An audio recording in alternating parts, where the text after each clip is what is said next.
Leon, who's doing our tech, will do it later based on your registration information.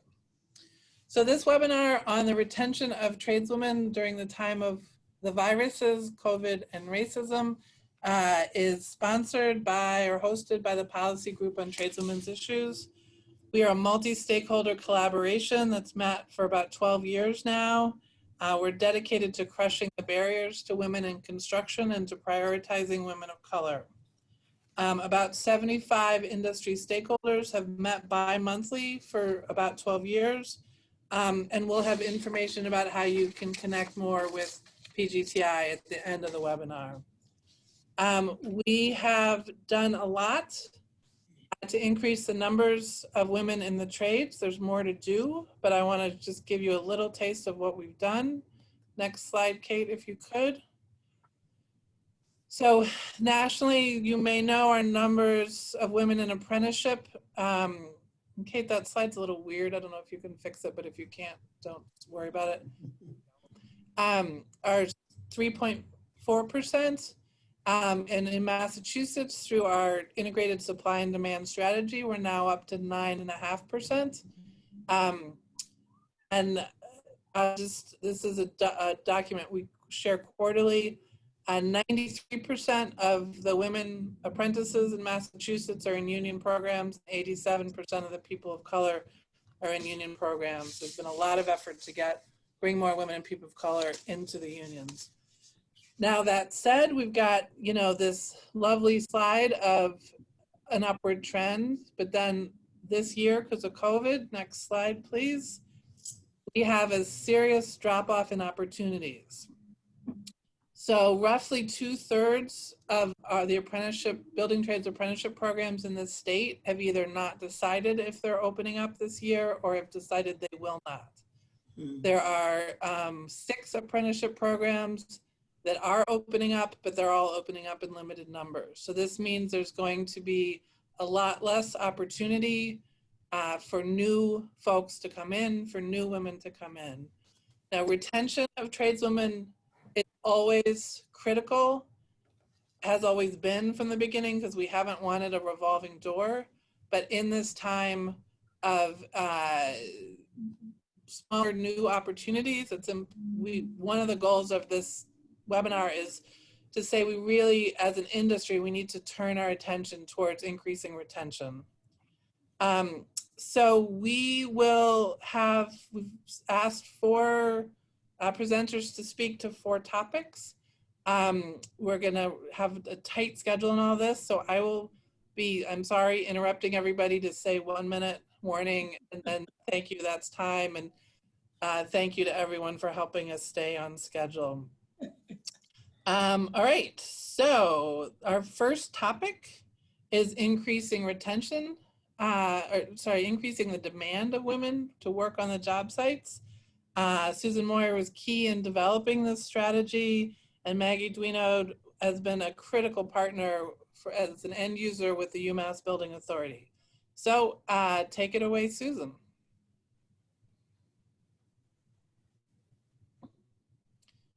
Kate, if you could. I am muted. There you go. Thank you, Liz.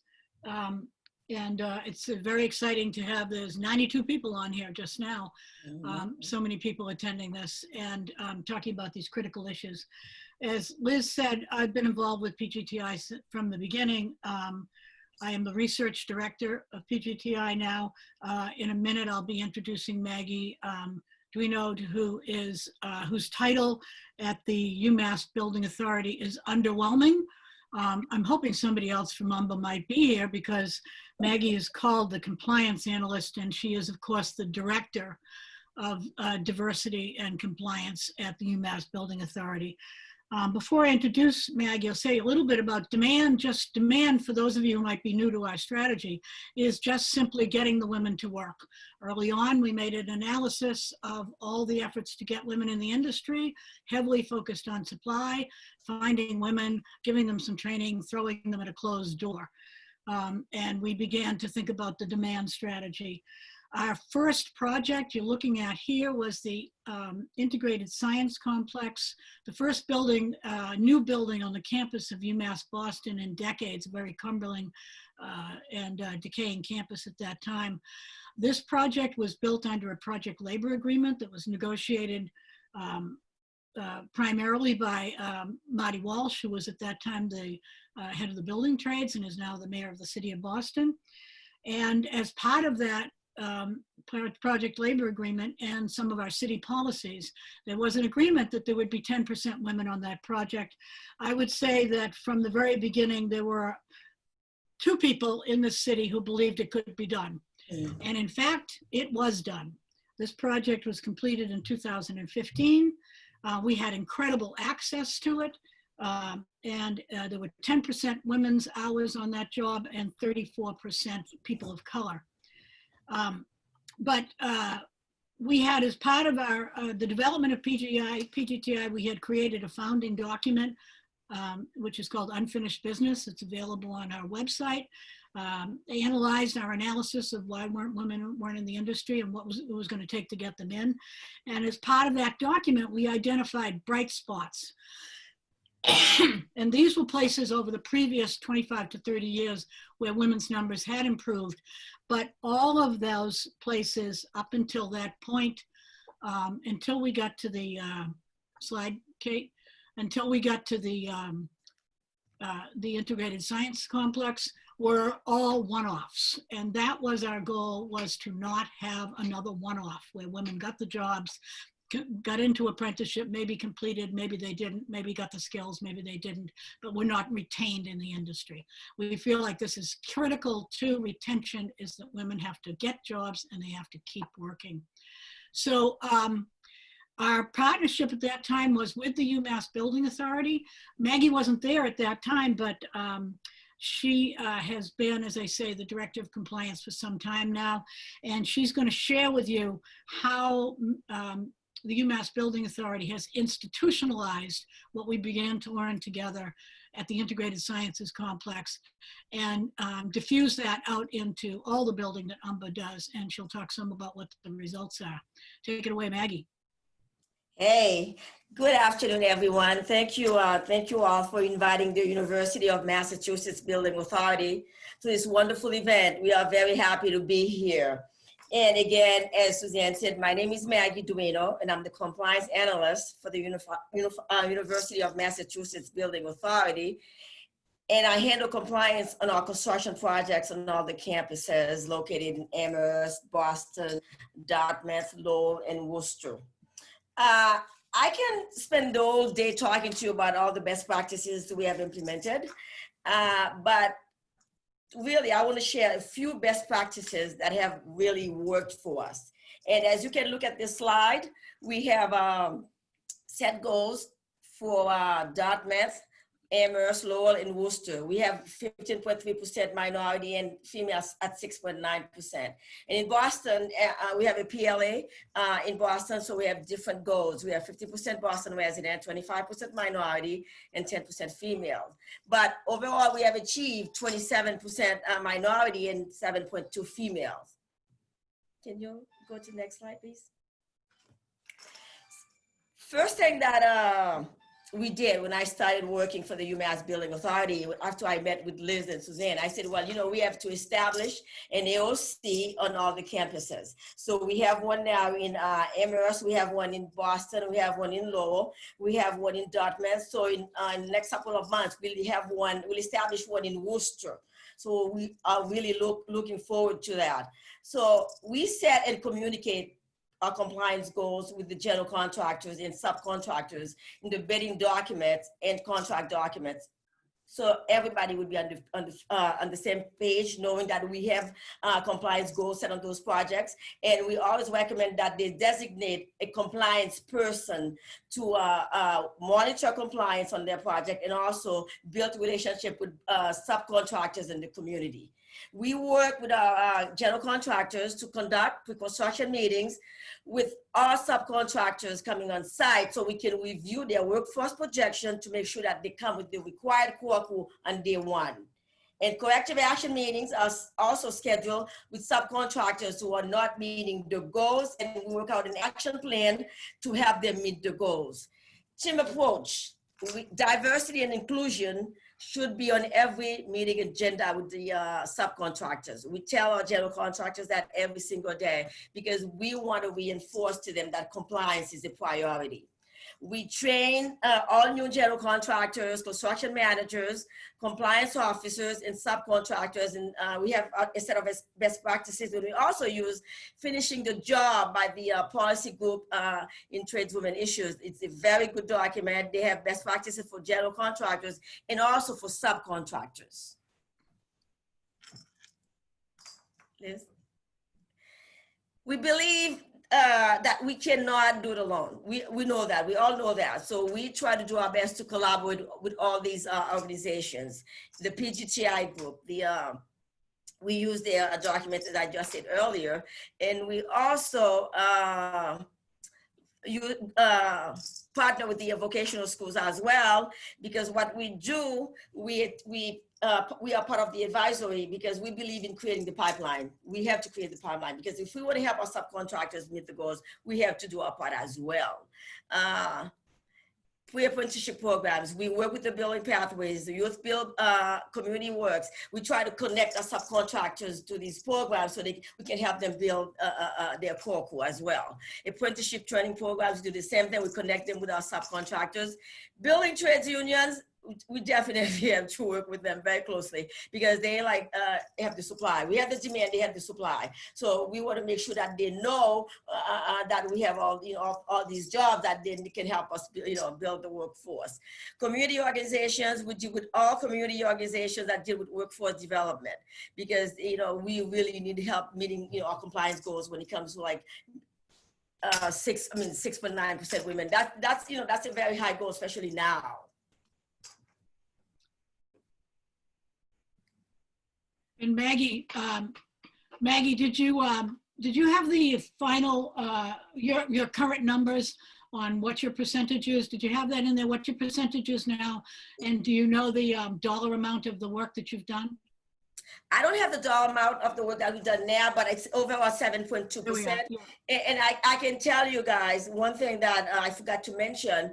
We have increased communication with the project teams, the owner project managers, and the superintendents, so everyone can be part of compliance right now during the pandemic. And also we have asked our compliance officers to check in weekly with the superintendents to make sure that if there are any compliance issues that we need to resolve, that we do it before we see a decline in the numbers. Because I'm not able to go on site, to physically go on site, and I'm sure compliance officers cannot be on site every day. So those two things have been very, very helpful in attending the women on site today.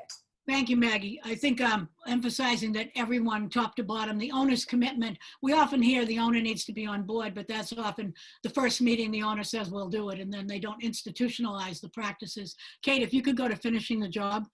So we have a manual for this. All the practices that are in this manual were developed through primarily our two primary partners have been the UMass Building Authority and the Massachusetts Gaming Commission. Everything that's in this manual has been actually proven to work. But you'll see that I want to say that we're up to $6.7 billion worth of work. The best practices have been used on 13 million hours of construction. That's my stop.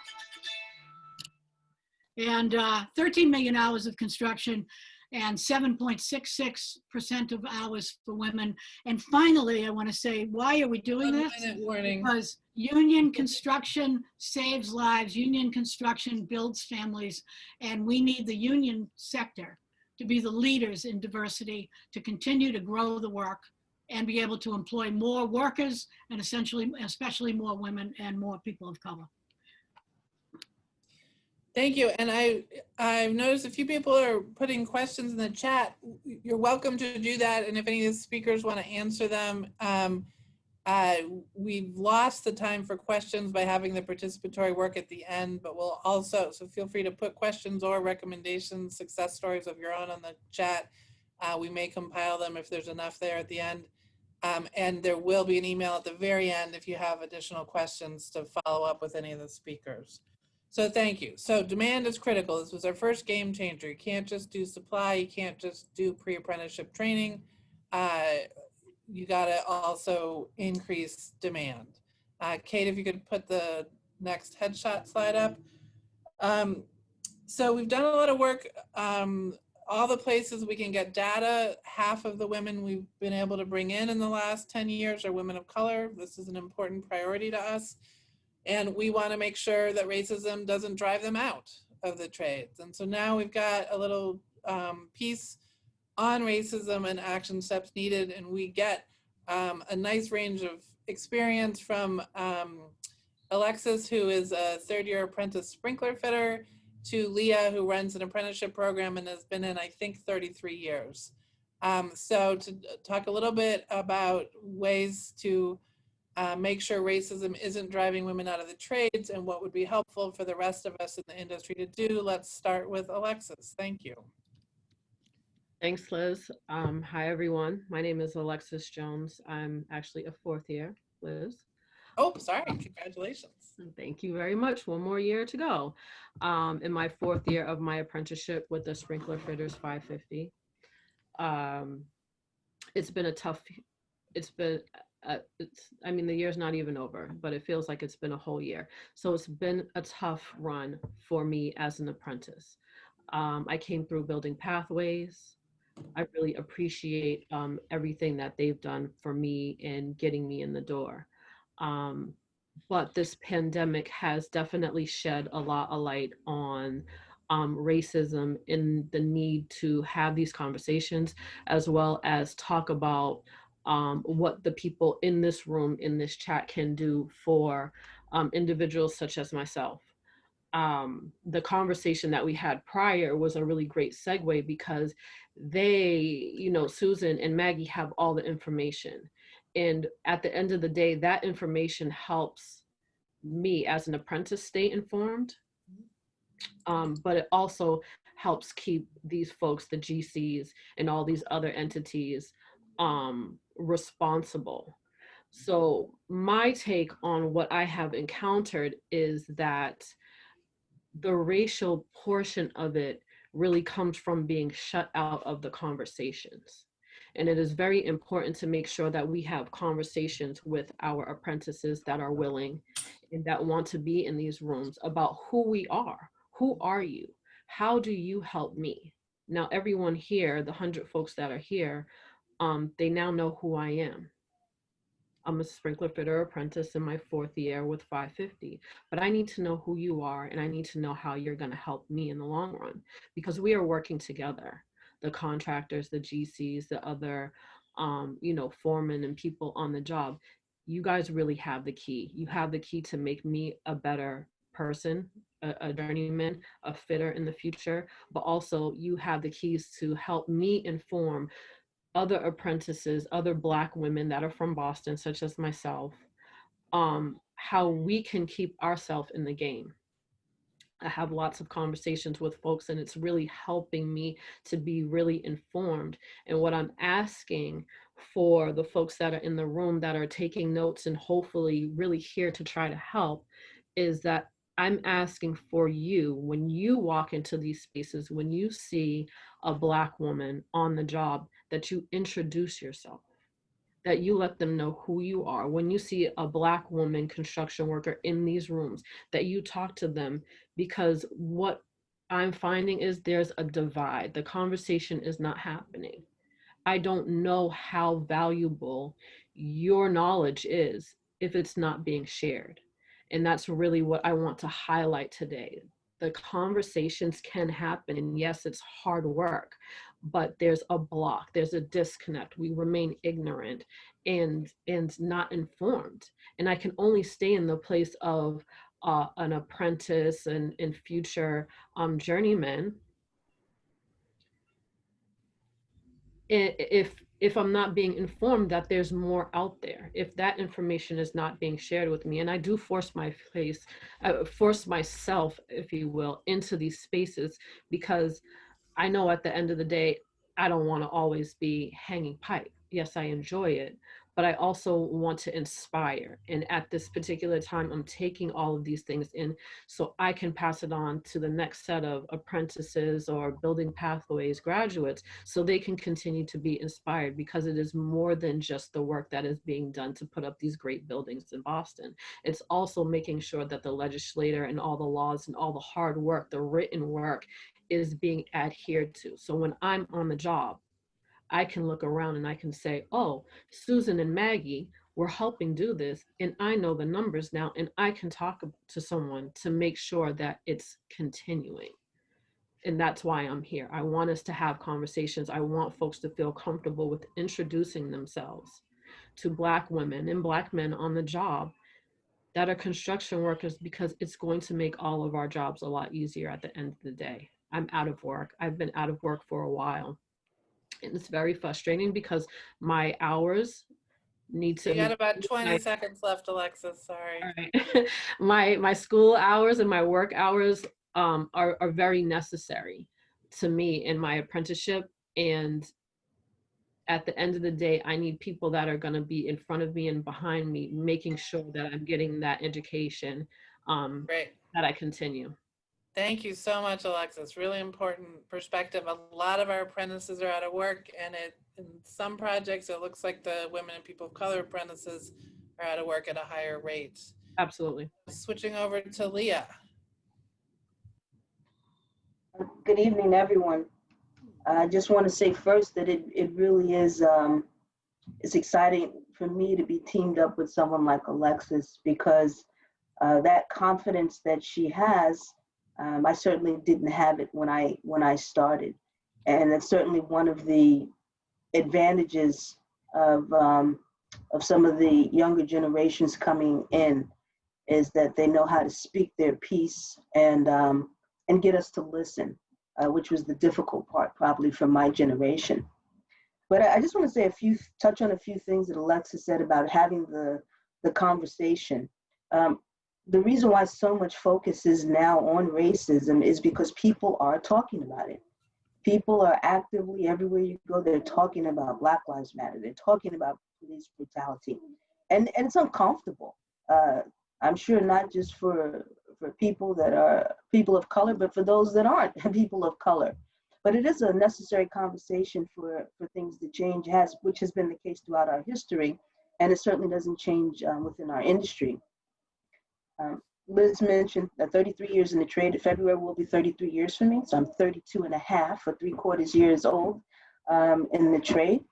And there's been significant changes that I see, and there's been reasons for those changes. In our trade, our percentage of women went from 3% in 2011 when I became the training director to 17% in 2019. And I'm not going to talk to you about all the things we did to recruit, but in terms of how to retain these women, because the majority of the women in our program are women of color, and it's preparing our industry. Our industry's culture has not been one that's welcoming, period. Not to women, not to minorities, not to anyone that's different from who's already there. And that's a flaw of our industry. It's why our membership numbers have decreased. It's why it's harder for us to get talented workers now. So for us, preparing the industry meant having conversations about racism, having conversations about sexism, having trainings.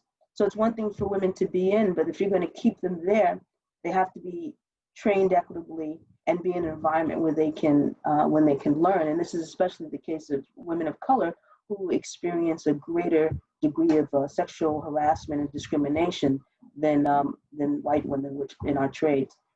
So we made it necessary in my union for all members who work for the union, who work for the apprenticeship school, who work for the funds and plans office to go through training, diversity training, sexual harassment training. We didn't just focus on sexual harassment because we didn't ever want to get to the point where we're saying, okay, well, we got this part down, but you know what? Now this person over here is for this religion and we don't like them. And so now let's start harassing them. So we wanted to really cross the board. And then one of the things that you have to do once the trainings take place, then it's really about holding people accountable. And one of the ways that I expect to be held accountable as the training director is to follow the rules of Department of Labor. The Department of Labor says that apprentices must be evaluated regularly. I think it may even say monthly, might even be part of it. The Department of Labor calls for equitable training and also in terms of task and what you're learning to do. So as my job, part of my accountability is making sure that happens. And initially it wasn't easy. It's paperwork. Contractors don't like filling out paperwork. They have to do an evaluation. But when they're able to do evaluations across the board from their apprentices, it's easier to see patterns. You know, one Yeah, pattern. 1 minute, Leah. One of the patterns that we saw was women's attendance was being noticed more so than the males. So this was something that we had to point out to our contractors and even go ahead and give trainings if we saw that there was a particular company where we saw an issue of either racism or sexism continuing to come up. And I'm just gonna, if I have one more second, I'm gonna say the other thing is to also make sure that the site managers and superintendents, shop stewards, all those people have the training and that they know what is expected of them and to know that they're going to be accountable for how that they treat the people on the job site. We also strictly monitor our apprentice to mechanic ratio so that if a contractor, according to our contract, is supposed to have an apprentice, they receive an apprentice and they cannot determine which one they receive.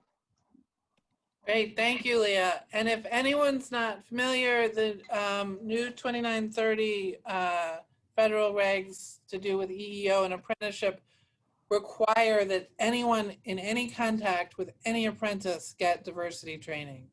So there's a huge need for that to happen throughout the industry. I think a bunch of unions and apprenticeship programs have already done some of it, but I think there's more to do. And I think the reality is this needs to be ongoing training, not one-off training. So thank you both. Each of these topics deserves 3 webinars of its own, but we're giving a little taste. We're going to move on to particularly looking at some of the COVID stuff.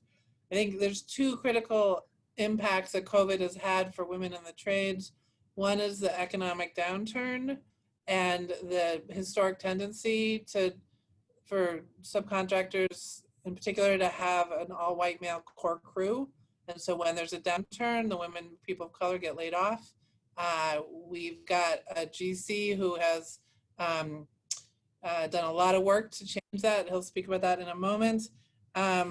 And also because of the sort of unfair distribution of caretaking roles. Kate, if you want to put up the slide for the next 2 speakers, the extra labor women, the expectation that women will take on caretaking roles, the challenges around the lack of childcare, and if somebody gets sick in the family, often fall on women, which can impact your ability to attend apprenticeship school or to show up on time every day, various things.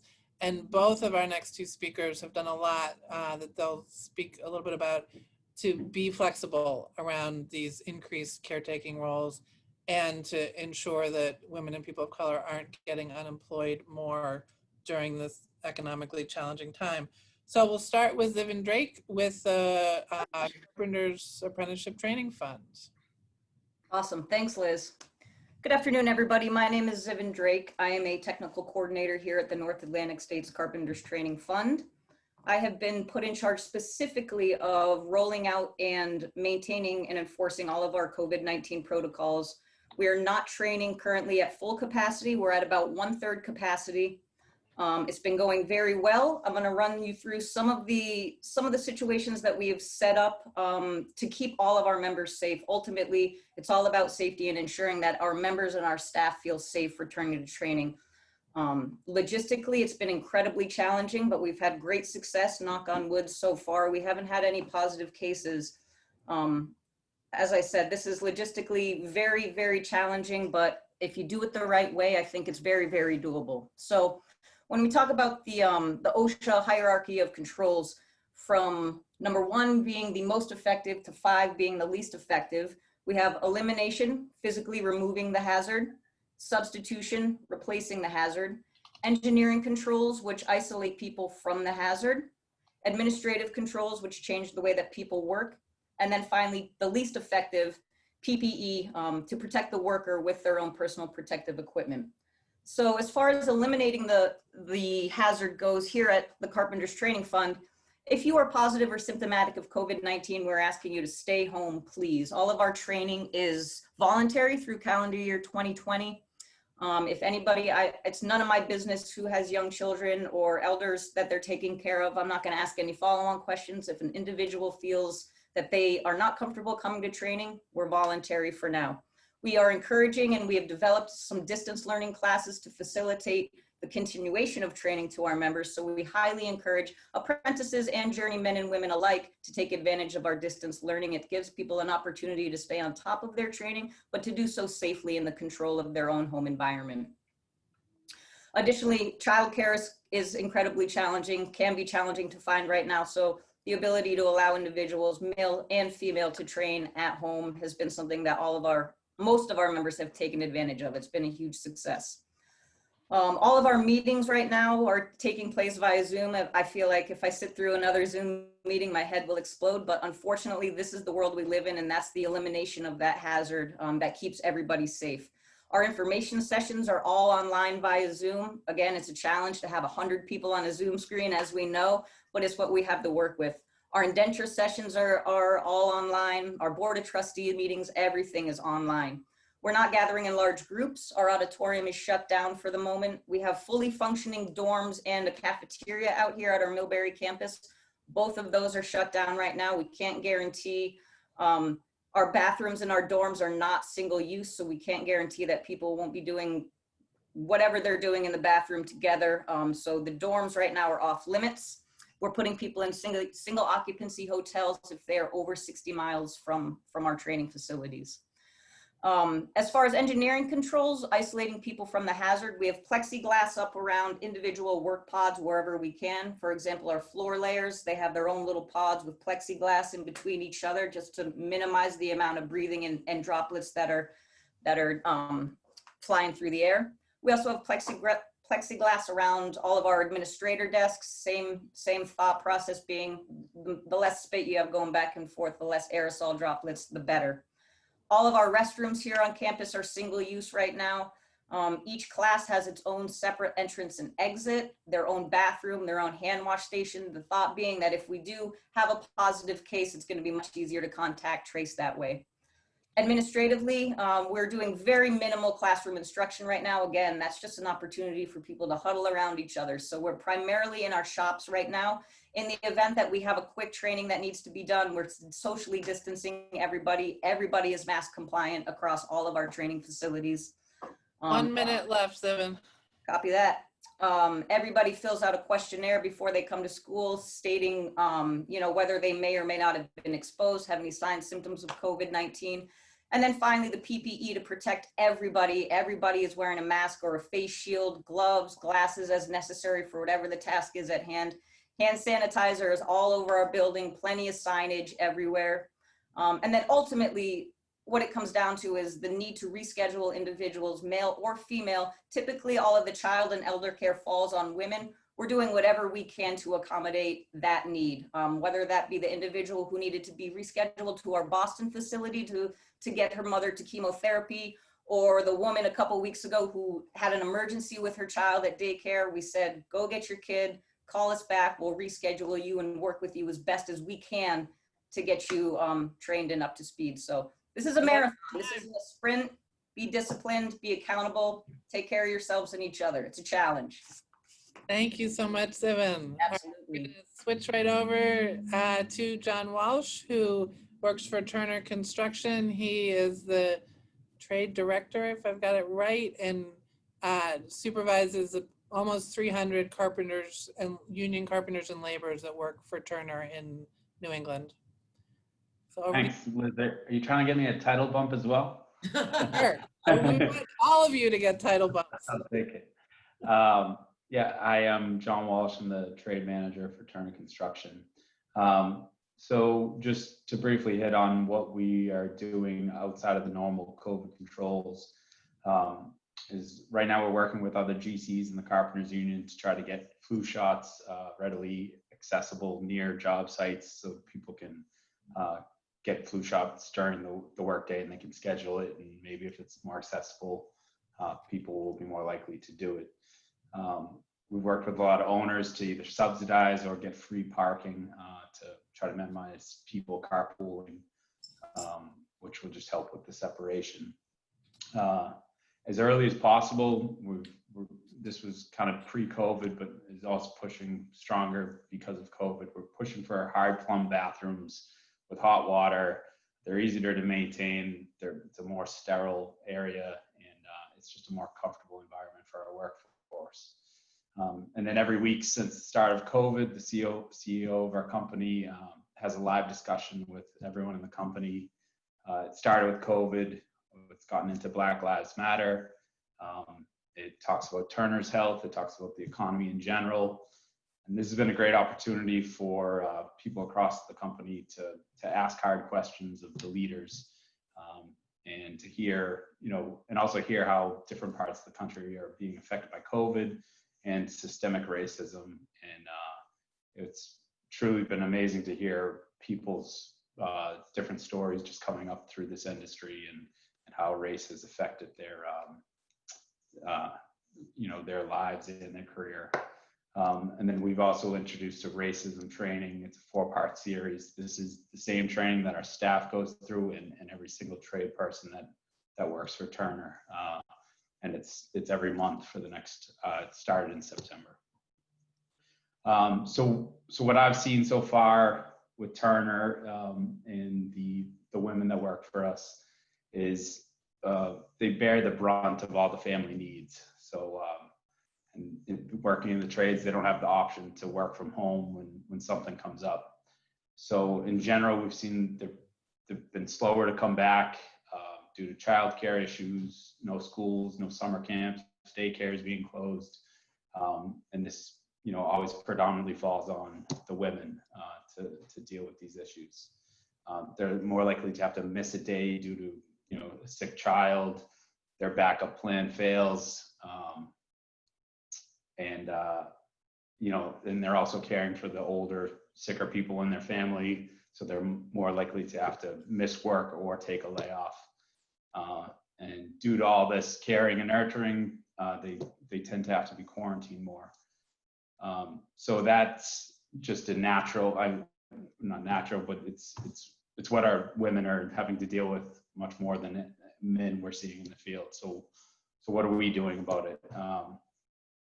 Well, the only way to fix it is you got to create an environment where people feel free to approach supers or crew leads to help figure out ways that they can work, things into their personal lives. They're going to have to be late some days, and we just have to be understanding and adaptable. And you have to make that very clear to, the superintendents, but especially the crew leads, to make people feel comfortable to explain what's going on in their personal life, especially now. Everyone's nervous about the economy and their jobs already, and we don't want to be the reason why people have more stress. Making our crews more diverse, and if it's not happening, we have to make it happen. So as we started to come into the downturn, 1 minute left, John. We just had to regulate, and if crew leads were trying to lay off and not keep a diverse crew, they we had to mandate it. So you want to coach and kind of mandate, this is our standards and this is what we're going to keep as our core group. And then also giving women and people of color, once we change our crew leads and change that core, then the rest of our company is going to change. So that's some of the things that we're working on. Great, thank you, John. And John has really been promoting more women and people of color as foremen, and has had success. That I think he was one Chinese man, he made a foreman, and over time that guy brought a whole bunch of other Chinese people into his crew. So he's really taken the lead on raising folks' leadership position to then as a key step towards increasing diversity of the entire crew. So again, we could have 3 webinars just on the work Zivin and John are doing. So thank you both for sharing some highlights. And now this critical childcare issue. Many folks know there's a shortage of childcare in the country. certainly in all localities. A bunch of childcare businesses went out of business because of COVID, because people weren't putting their kids in care. So folks who maybe didn't have a childcare problem before the pandemic may have it now. A group of us have been working to develop a 3-year pilot of childcare for construction hours, because at least in our state, there were like literally no providers, licensed providers open for the hours construction workers needed it.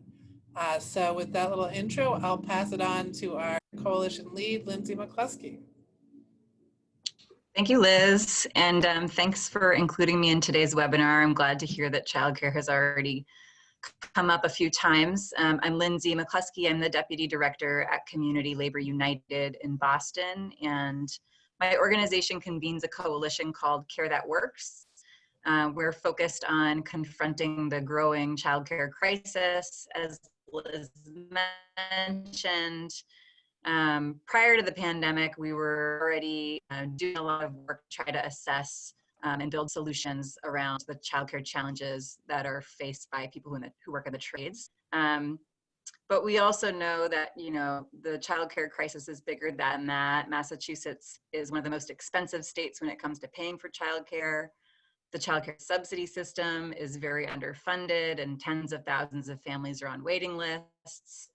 And for many families, including women in the trades, there's a mismatch between the hours when you have to go to work and the hours when most licensed childcare is available. And the pandemic has only intensified the childcare crisis. Liz referenced a lot of facilities have closed. It's predicted in the Boston area there might be, we might see as much of a 30% reduction in the overall childcare capacity in the city from pre-pandemic days.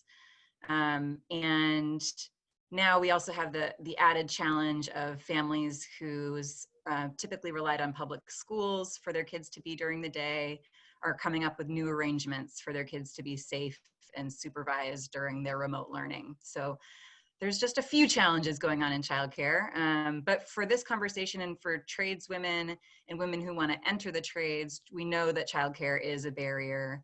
And it's not just because of it's expensive, but because it's difficult to find licensed childcare that starts early enough in the morning, and finding and managing childcare arrangements, as many have already said, often falls on women. Can you go to the next slide, please? So this is, these are the partner organizations that are in our coalition. It's called, like I said, it's called the Care That Works Coalition. And this group of organizations has been particularly focused on identifying strategies to support women in gaining access to careers in the union construction and hospitality industries. And, you know, our coalition is also, we have a bigger vision of fighting for a childcare system that's affordable to working class families, that's accessible during the hours when families need care, that provides living wages and benefits to childcare providers, and promotes childcare as a public good and collective responsibility, as opposed to an individual problem that we have to manage. And so the Care That Works Coalition has designed a non-standard hours childcare pilot program that's really going to model our vision of a childcare system that reflects these values. The program, we hope, will enable low-income individuals to be successful in pursuing careers in the union construction and hospitality industries by eliminating one of these barrier, affordable childcare during non-standard work hours. And in addition, the pilot will serve people who are already working in these industries and need childcare during the early morning. That's where we're starting this pilot. Next slide, please. So here's just some of the nuts and bolts of the program that we are getting ready to launch. We're planning a 3-year pilot program here in Boston. We have recruited 5 licensed family childcare providers who will open at 5 a.m. or 5:30 a.m. And these are the group that we're going to start with, and we plan to expand and include more providers over time. We also may include other scheduling needs over time as well, but this is where we're starting. The providers are all union members. They're represented by SEIU Local 509, and they're going to receive a monthly stipend for participating in the pilot. They also all accept childcare subsidies for apprentices or members who may be eligible for a childcare voucher. And then we have recruited a set of families that we're working on matching up with providers via an online platform called Carina. And back before COVID in the spring, we had started doing this recruitment through apprenticeship classes primarily, and through unions kind of sending word out to their members. So we have a set of 121 families that filled out our interest form that we're working right now to try to match with these 5 providers. We have seed funding for the program that came from 2 project labor agreements in Boston. Next slide, please. So we're really excited because this project has been long in the works. It got kind of derailed a little bit because of COVID, and now we're just about to launch it. And so we do need a lot of support from people who are on this call and your networks. For families, if you are working in the trades, if you're an apprentice or a journey level worker in the trades, and you either need childcare during early mornings or you know somebody else that does, you can fill out our interest form for the pilot. It's on the website here, carethatworks.org. For unions, we really need help getting the word out to your members about the availability of the pilot, so we can share sample text messages, email blasts, mailings, whatever you need to help get the word out. And for other industry and government allies that may be on today's webinar, we need help securing stable funding to grow the pilot so that we can serve more families through it and sustain the pilot in years 2 and 3. So we're in active fundraising mode to try to ensure that this pilot grows and sustains. And I know we don't have time for questions today. Thanks, Liz. So you can go to the last slide, please. I know we don't have time for questions today, so this is my contact information. I would love to connect with anybody who's interested in learning more about the pilot, or has any connections you can help us make to ensure the pilot is successful and sustainable. So thank you so much, and I hope to hear from some of you. Thank you so much, Lindsay. It's been a real joy working with Lindsay on this, and to be able to look at not just the slice of kind of construction hour care, but also better jobs for the child care workers, and connecting it with SEIU Local 509 and their representation of these workers. It's kind of exciting, and it's been an important principle as we develop this plan to think of having it hopefully be internally sustainable and replicable other places. And so we are, like, I think a week or 2 away from having our first child in care, union member, IBW member. So we're actually quite interested, once we have a little more under our belt, to share this with details with other people who want to try to do this in their area. All right, so now we are moving to small group interactive action step planning. So what's going to happen is, in a few minutes, everyone's going to get thrown into a breakout room, which Kate has been furiously working to put everybody in. And depending on the numbers, it's going to be sort of 5 or 6 people. You will be based on your industry group. That's why we asked you to put your numbers up. What we're asking everyone to do, we sort of have 2 principles that we've developed at PGTI that we're going to implement here. One is lead from where you are. So this is not a time to make a list of what someone else should do, but that some action steps you can take in your sphere of influence, leading from where you are. The essential question is, how do I improve retention of women in the next time period, and not let COVID or the economic downturn that may be coming disproportionately impact women. So how can I increase retention of women in the trades? leading from where I am. The second principle is it actually takes a little time to think. So we're making a little time for us to think together. So each small group will have a facilitator that has a little guide. You'll have a chance to just take a couple minutes and actually write down short, medium, and long-term action steps for yourself. You can define short, medium, long however you want. In my mind, short is like, what's the thing I could do right now, like in the next 2 weeks? So for example, if I want to think about racism, I could call 3 tradeswomen of color and just check in on them. How's it going right now? Right? Medium term would be, in my mind, over the next year. So something that's not immediate takes a little more work. So I might start conversations within my membership on how important does it seem to us to make Martin Luther King Day a holiday that's recognized by our contract? Like, is there interest in doing that? And then a long-term goal, we want to think big. So this would be something that would take way longer than a year to accomplish. And so for me, that might be, how can I back the leadership of women of color around me so that in a few years, some of the higher level leadership positions in my union are women of color. All right, welcome back, everyone. Again, thank you for your patience in this process where it's a learning curve for all of us on Zoom, and this is definitely the biggest Zoom group we've done for PGTI or NCTE. So we're just gonna have to be lickety split, and I'm gonna call on a facilitator name and ask you to, in 60 seconds or hopefully less, give a short, medium, and long-term action step that your group threw out. And we're just gonna have to go bing, bing, bing quickly, so thank you for that. So I'll start with Julie Hemingway, if you can unmute yourself, and then I'll do Savvy Francis next, so if you can be ready. So, hello, everybody. Our short-term goal was to continue to network with the women inside and outside of the local on a weekly basis. Make sure that you're still keeping in touch with everyone. Our medium-term goal was to reach out to new opportunities and be a leader. Make sure that your actions are what you want everybody to follow.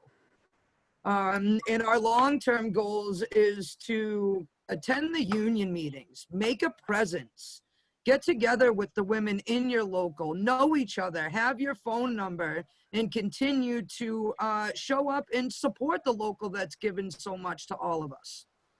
That's it. great, beautiful, Julie, thank you. All right, Thank you. Savvy, you're up, and then Melissa Leary, you're after Savvy. So for a short term, be a good journeyman, taking on an apprentice on the job site so they're not stuck on just one particular job.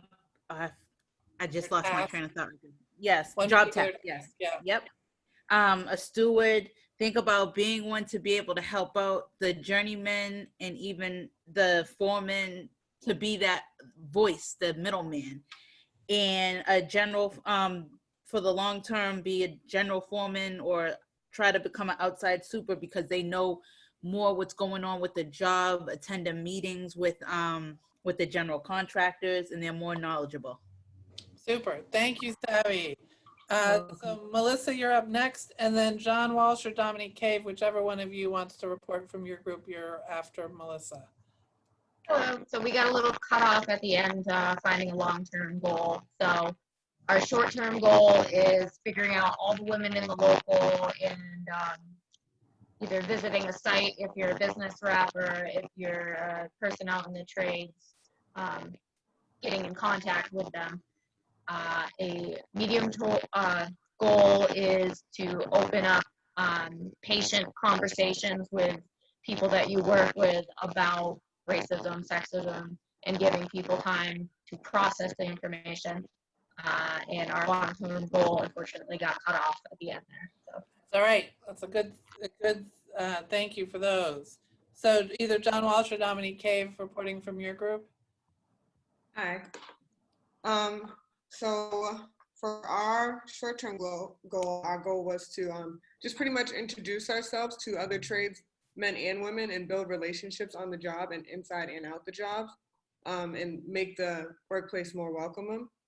And our medium-term goal was to make inclusion groups within our own individual trades and amongst other trades. So like, I believe the laborers had a women's group that was, I think all women from any trades could go at some point. And I know 537 had a women's meeting. We have women's meetings.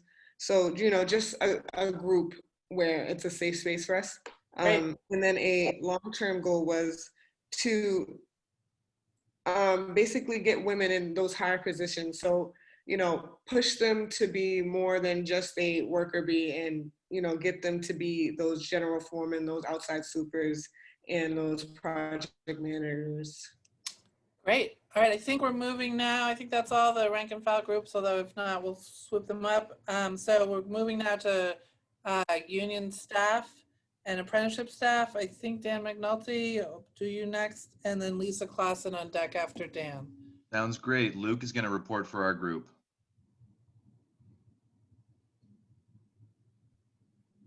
You there, Luke? You just have to unmute. Yep. There you go. Yep, I think I'm good to go here. Luke Andres, IBEW Local 48. For our short-term goals, IBEW Local 48 specifically is engaging in race talks right now, which are, the plan is basically education through confrontation, kind of, forcing our membership to have these hard conversations in a friendly format and encouraging, kinship among each other. For our medium-term goals, this one's kind of for me as an apprentice or other apprentices, is stay engaged with finding other allies, creating a network of people to go to and that you can educate each other possibly with, and come up with plans for lasting change.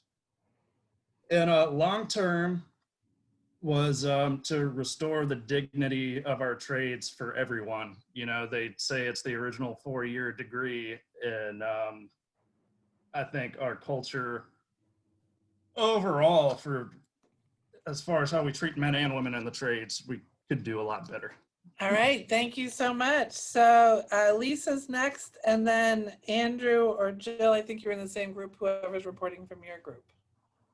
So one of our shorter term goals is given the leadership role that each of us are in, figuring out someone we can be mentoring and helping come along and think about taking on more leadership, or within our sisters group, doing that with some other women. Medium term, we have issues in some cases of, particularly as we have a slowdown of women being accepted into the union but not getting to start because they haven't got a job lined up. And so playing a role to get more contractors, twisting arms, bending ears to commit to regularly bring on a new woman onto one of their job sites, and look to create some opportunities that way. And on the longer term, have a percentage goal for your local around retaining and increasing women, and make sure it's clear and others on the team are aware of what that is, what that number would be, and keep to it. Great, thank you, Lisa. So Andrew or Jill, whoever's leading, and then Leah and Chris Antonellis, you were together, so whoever's leading from your group will be after the next one. Great, I'll hop in here. I'll say that, I didn't really lead as well as I should have. It was a pretty unorganized group on my part. So I'm just gonna throw some of the ideas out here that we had. Mimicking Lisa's idea for the short-term goals, a lot of our folks were talking about mentoring, pulling someone or groups of people under your wing to help them know that they're not alone in what they're doing. Another short term that I'll just pop in there too is if you're on job sites, making sure that women are given just as many overtime opportunities as the men on the job. A midterm goal that was thrown out was training women and offering training for women to better position themselves to be in leadership roles, whether it be on the job site as foreperson or superintendent, or potentially leadership roles in the union, We think that's an important thing to do midterm. And then long term, we didn't come up with one, but I'll throw in one here from my own idea right now, is to educate contractors and to hold them accountable for keeping those women that are in leadership roles in their company, putting them on their core crew, and maintaining them through downturns in the economy, whatever it may be. So those are Great. Thank you, Andrew, and your group. So now Leah and Chris, whoever wants to report on that group, and then next we're moving into contractors, and will be Julia Hall or Dara, whoever wants to report on that group after Leah or Chris. So Chris and Kalima are going to give us the short term, and we've had the privilege. We had Lisa from Australia and Asha from South Africa. So Lisa's going to give us her long term, and then Asha will give us the medium one. Wow. So short term, to go on the job sites, it's one thing to talk the talk or mentor, but to go on the job sites and see them physically, like what they're doing, their tasks, their day-to-day operation on the job site.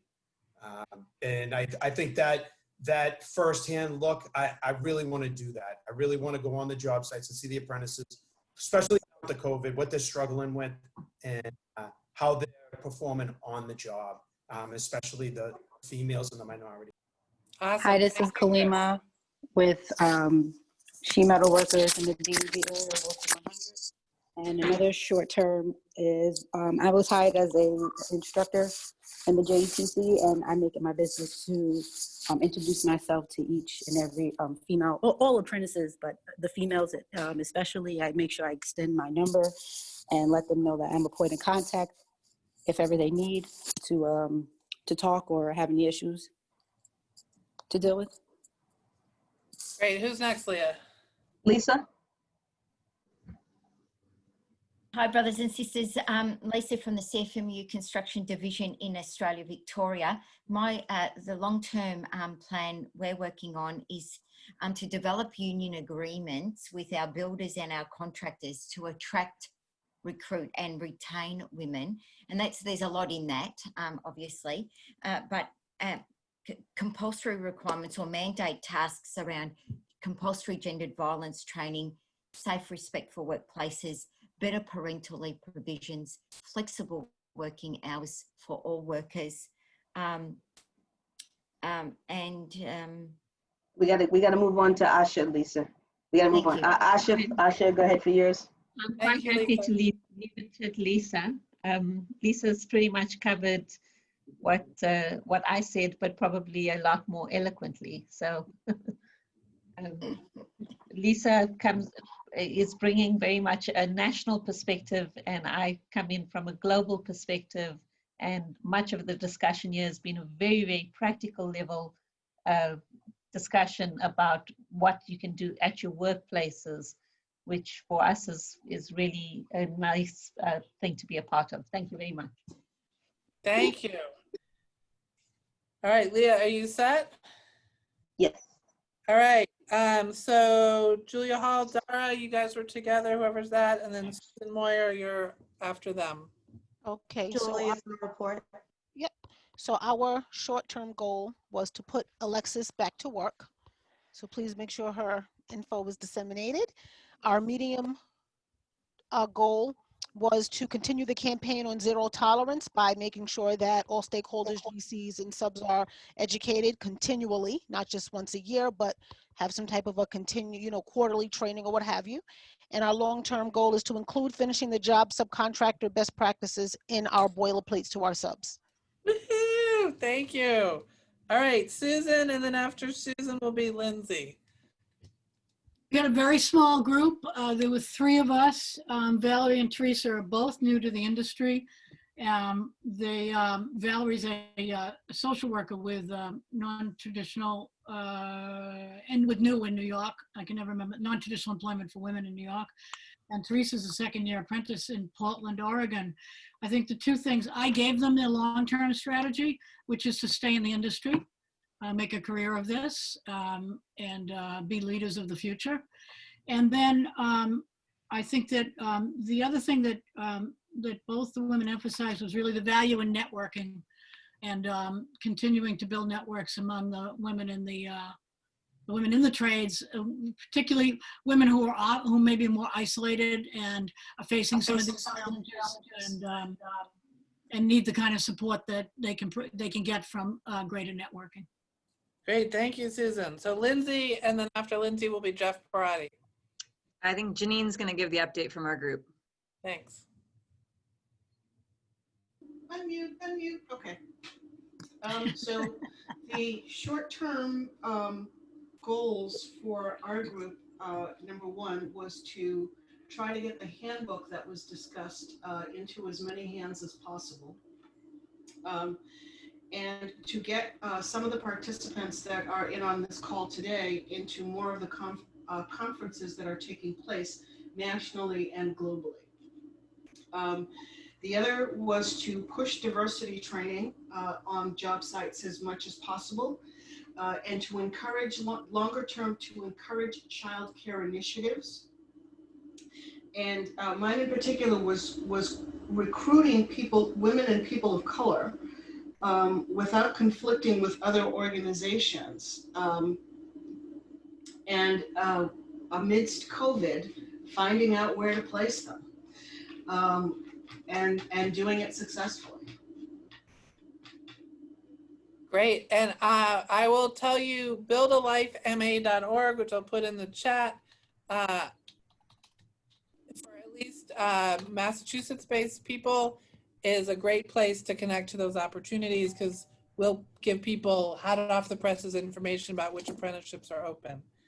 All right, so Jeff is next, and then Mary after Jeff. Great, so we have Melanie and then Bernie from our group. All right, Melanie. Thanks, Jeff. I'm going to give the short-term goal, and our short-term goal, our group was particularly impacted by Alexis's testimony, especially as she spoke to kind of going where you're not invited. So we wanted to build on that, and our short-term goal is to really be an ally. And if you are involved in a meeting and you know there should be another voice in the meeting, stand up and call it out and challenge it. And anybody on this call can do that. So if I need a different perspective in the meeting, if I know somebody with more seniority or less seniority should be in there, or a different role, then we could all speak up. So that's our short-term goal, and we could do that immediately. Thank you, Melanie. Who's next? Our medium goal is to be a leader in exploring ways to be more visible in supporting and encouraging workers of different gender identities and sexual orientations. So that was our medium goal, and we didn't get a chance to discuss a long-term goal, but personally my long-term goal is, a lot of people know that you know, I'm the regional director for Region 1, so I replaced Jill Hauser, and it's basically keeping on and keeping up the great work that she did in the past. Super, thank you so much. So Mary Vogel, and then last but not least, afterwards will be Yvonne. Okay, our group was also small, 4 members, small but powerful. Our short-term goal was to elevate the discussion of racism in many different venues, but that led to a different short-term goal, and that is to vote Trump out of office. We all agreed on that. The medium-term goal was to really get government agencies to either adopt, or if they already have workforce participation goals, to actually implement them and enforce them, and to bring contractors into compliance. And the longer-term goal had to be do with addressing the childcare issue for non-traditional hours. So making sure that happens. Here in Massachusetts, making sure our pilot is successful, and then in other places, working with other states to do what we're doing here in Massachusetts. Great, thank you, Mary and Yvonne. You may have to unmute yourself, Yvonne.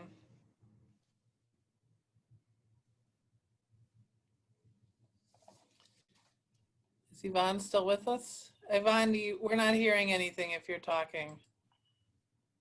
You have to unmute yourself. There you go. Are you there? I'm sorry. Yeah. I hit a button and I can only see you. Anyway, I'll be really quick. Great group. I'm sorry I can't remember everyone's name. Short-term goal, Lindsay's going to get a lot of calls. Everyone has made their short-term goal to call Lindsay. Midterm goal, one that we're going to offer up is knowing a list of childcare providers in the area, contacting them and letting them know about the opportunities available to include extended hours in their daycare centers, their home care centers. And a long-term goal was to eventually have our own pilot program or something, a spring off from Lindsay's. So it was very childcare centered. Thank you very much. Wonderful. That was really impressive. Thank you all so much for giving such meaty responses and doing it so quickly. It's really striking. So I want to just close by thanking all the presenters. You got a taste of who all the facilitators were. Thank you to all the facilitators. There have been multiple prep Zoom meetings to get ready for this. Huge thank you to Kate, who helped wrangle all the many, many participants and the doing the tech behind the scenes, which was not easy. So, you know, I think to just kind of reiterate, with the economic uncertainty from COVID, and frankly, the political, and I appreciate the situation, I appreciate Mary's point about we got to make sure the election, Trump is out. But it's critical as an if you walk away with one thing, please walk away with this. It's critical as an industry we focus on improving retention of the women who are currently in, and make sure we do not lose the ground that we've fought for so hard and been making. We will send you information. This is the kind of stuff we do at the policy group on tradeswomen's issues meetings. We will send you all an invitation to join that, which conveniently now are done online. So you can join from anywhere. We also can provide technical assistance to help start a multi-stakeholder collaboration in your area. Thank you again so much. It's really powerful to know this many people are interested. And thank you all for all your contributions, and have a good evening. And Kate says, don't forget your goals. And thank you again, Kate. So any questions or feedback, please send it to tradeswomenissues@gmail.com. Bye, everybody. Thank you. Bye, thank you.